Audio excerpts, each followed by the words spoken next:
사랑과 마음 상담센터에서 보내드리는 새벽 프로그램 이른 아침 햇살받기입니다. 이 시간 말씀을 통해 자신의 존재를 인식하고 성찰하며 하나님의 은혜를 누리는 시간 되시길 바랍니다.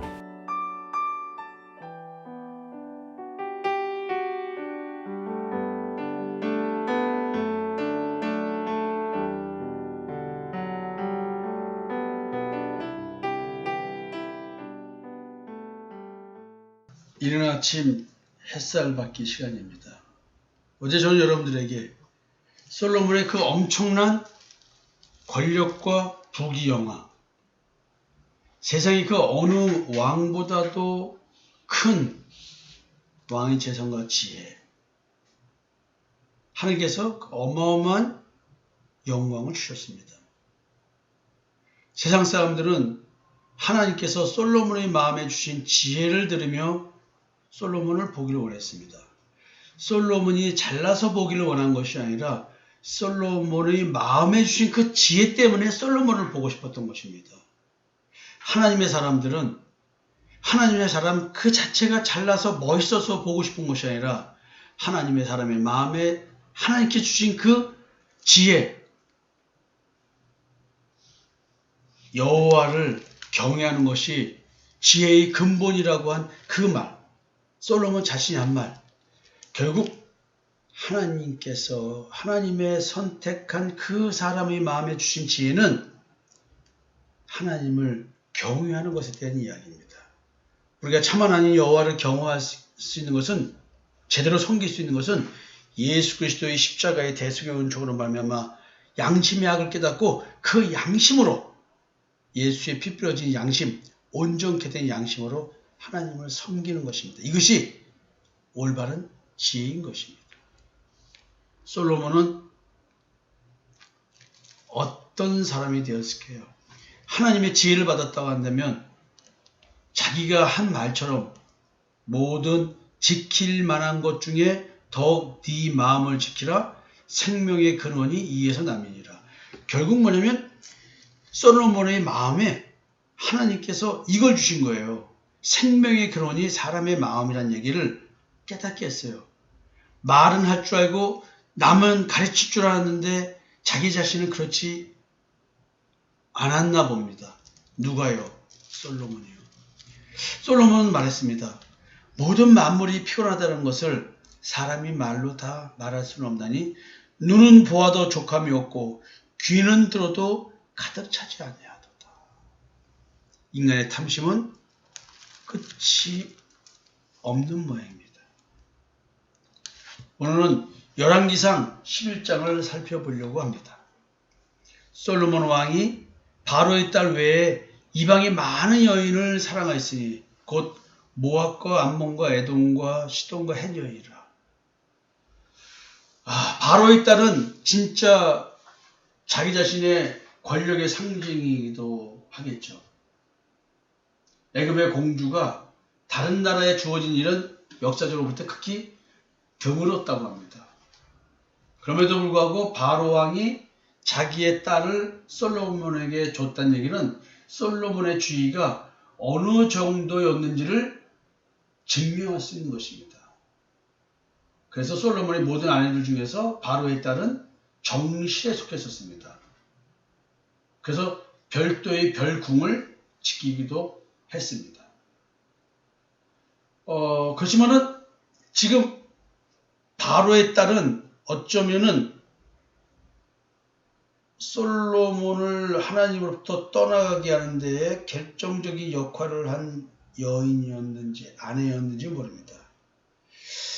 자, 수많은 여인들을 솔로몬은 사랑했던 것 같습니다. 그냥 사랑한 게 아니었어요. 여기서 많은 여인을 사랑했다는 말의 의미의 이 사랑이라는 말이 우리가 생각하는 그냥 사랑이 아니에요. 원어상 의미를 보면요, 집착적 사랑, 욕망에 근거한 성적인 열정이라는 어떤 그런 의미를 담고 있는 용어인 것입니다. 근데 한 여자만 사랑한 것이 아니고 지금 많은 여인을 이렇게 정말로 사랑을 했다네요. 그 당시에 이제 역사적으로는 국제 결혼, 즉 다른 나라의 공주와 결혼하게 되는 왕은 하나의 자기의 권력을 상징을 나타내는 것이기 때문에 자랑거리였다고 합니다. 여호와께서 일찍이 이 여러 백성에게 대하여 이스라엘 자손에게 말씀하시기를 너희는 그들과 서로 통혼하지 말며 그들도 너희와 서로 통혼하게 하지 말라. 그들이 반드시 너희의 마음을 돌려 그들의 신들을 따르게 하리라. 이방 여인을 사랑하지 말고 이방 여인과 결혼하지 말라는 이것은 참 하나님 여호와만 예수 그리스도의 십자가의 대속의 은총으로 말미암아 섬겨야 되는데 십자가의 대속의 은총을 믿지 못하게 하는, 그래서 수많은 신 중에 하나로 여호와 하나님을 만들어버린 거겠죠. 그래서 다른 신을 또 믿게 만드는 것입니다. 분명히 그렇게 하지 말라 했어요.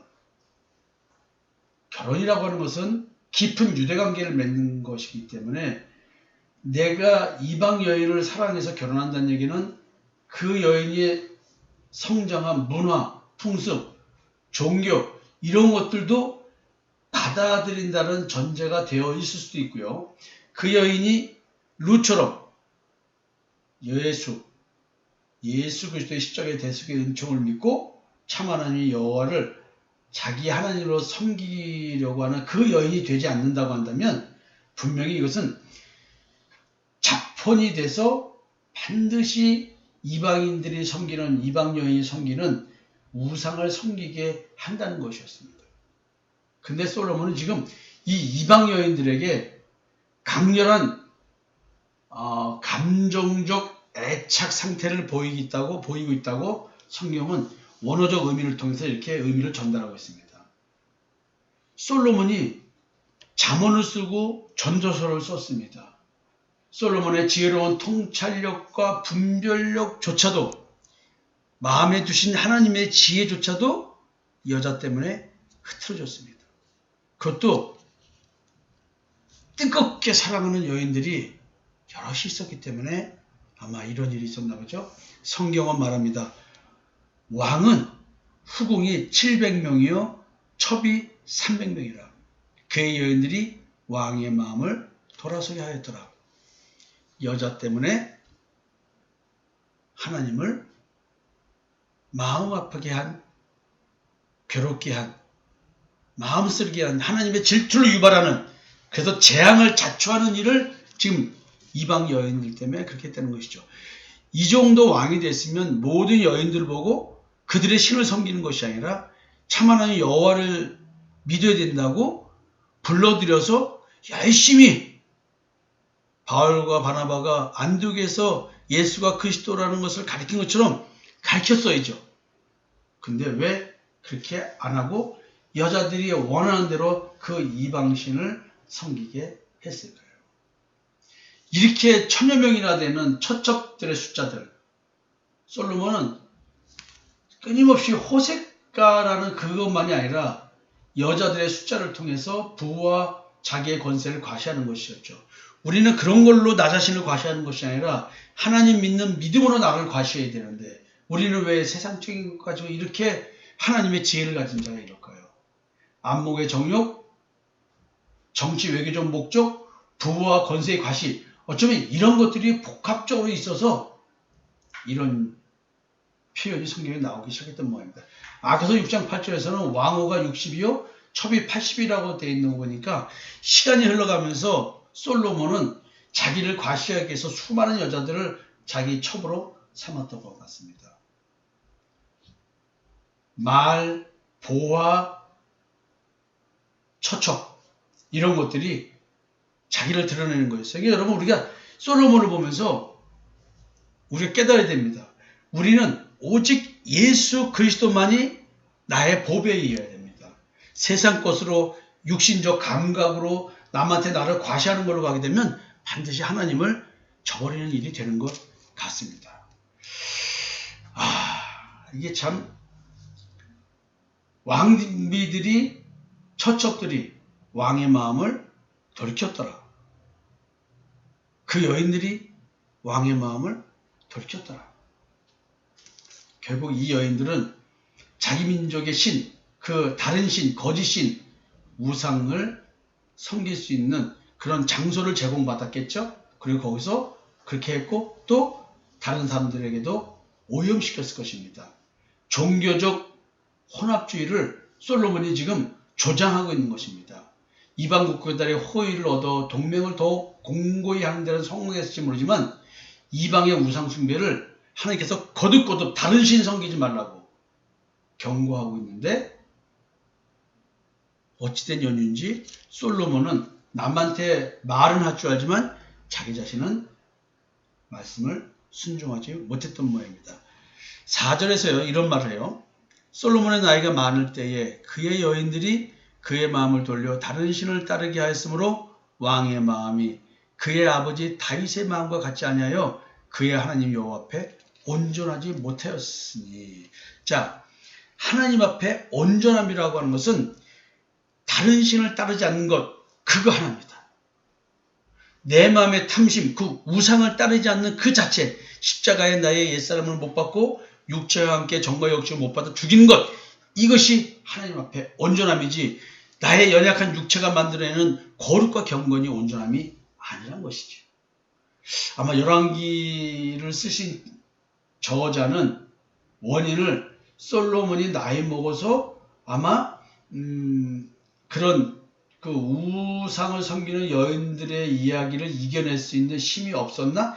이런 느낌을 주는 것 같은 표현입니다. 노년이란 우리가 통상 무력하고 판단력이 떨어지는 그런 부정적인 측면을 띈 노년이 있는데 실제로 하나님 안에서의 올바른 노년은 더욱더 하나님의 말씀에 굳게 서는 것을 말하는 건데 좀 묘한 의미로 얘기를 합니다. 결국 솔로몬의 타락은 그의 통치 말년에 국한된 것 아닌가? 처음에는 그렇지 않았다. 이런 말을 하려는 건지 모르겠습니다. 나중에 점점 가면서 여자들의 유혹에 빠져가지고 우상 숭배를 한 거지 솔로몬은 그런 의도가 없었다. 이런 거를 말하려고 약간의 솔로몬을 두둔하려고 하는 그런 것인 줄은 모르겠습니다. 어쨌든 간에 솔로몬의 왕비들, 여자들은 스바야 왕은 분명히 복이 있다고 했는데 그들은 하나님 말씀을 듣지 않았던 모양입니다. 당시의 사람들이 복이 있다고 얘기하고 하나님을 칭송했는데 이 여인들이 한 귀로 듣고 한 귀로 흘려버린 모양입니다. 결국 이 수많은 여인들은 솔로몬이 다른 신을 섬기게 만드는 하나님을 등 돌리게 만드는 함정을 파는 역할을 했을 뿐입니다. 근데 이런 여인들을 그렇게 열정적으로 사랑했으니 이거 어떡하나요? 그러니까 여인을 사랑하는 것도 하나님 안에서 사랑을 해야지만 하나님의 사람들은 되는 것 같아요. 현실이 그럴 수는 없겠지만 그러나 내 마음 중심은 절대로 다른 신 섬기는 거기에 빠져서는 안 된다는 거죠. 그러나 끊임없이 여인들은 탐심을 자극해서 틀림없이 탐심의 우상, 자기 우상 숭배적 존재가 되도록 만들어내겠죠. 그래서 이렇게 솔로몬은 거기에 빠져서 자기를 과시하는 겁니다. 믿음의 과시가 되어야 되는데요. 그러면서 이제 성경은 어떤 신들을 섬겼는가에 대한 얘기를 이제 하기 시작합니다. 이 얘기는 5절부터 시작되는데요. 내일 이어서 얘기를 하겠습니다. 솔로몬은 이제 정확하게 표현되었습니다. 하나님을 솔로몬이 거절, 하나님의 뜻대로 살지 않기로 여자들로 인해서 미혹돼서 여호와 앞에 온전하지 못하다는 평가로 전락이 되어버렸습니다. 여러분, 여자를 여자로 생각하지 말고 지금 이 여인들이 말하는 것은 탐심이라고 보시면 됩니다. 이 수많은 천여 명의 여자들, 내 마음속에 있는 군대 귀신들이 야기시키는 수많은 내가 원하는 것들, 탐심, 그거라고 한번 생각해 보시고 오늘도 그렇게 내가 사랑하는 이방인의 여인, 탐심, 어떤 탐심에 몸부림치고 있는지 한번 보십시오. 그 탐심이 나로 하여금 내가 나를 우상 숭배하는 자로 만들어서 하나님 앞에 온전하지 못한 자를 만듭니다. 오늘도 내가 그렇게 집착적으로 사랑하는 자기 결핍, 십자가에 죽여버리는 은혜가 있어서 여호와 앞에 온전한 우리들이 되었으면 좋겠습니다. 내일 또 뵙겠습니다.